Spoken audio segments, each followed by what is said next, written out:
Formal nang umayaw sa laban kontra Inoue, ang undefeated Australian boxer Sam Goodman, at may lumalabas ngayon na spekulasyon na sadyang umayaw itong si Goodman upang makaiwas lamang sa paniguradong kahihiyan na sasapitin nito kontra Inoue ngayong 24 ng Enero.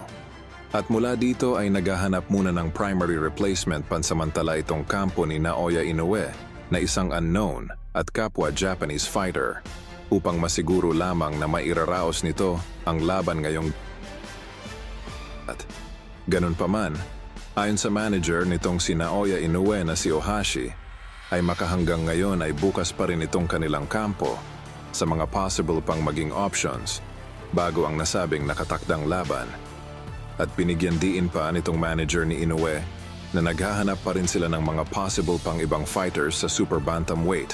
na makakapagbigay na exciting na laban dito kay Inoue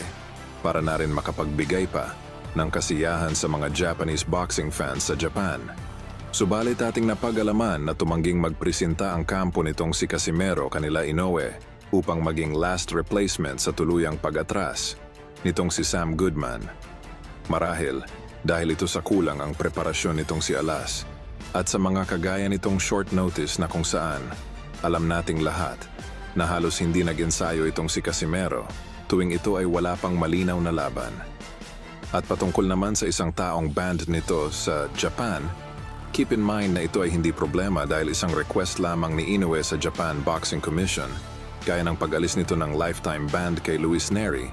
ay madali ring maiaalis kay Casimero ang nasabing banned pansamantala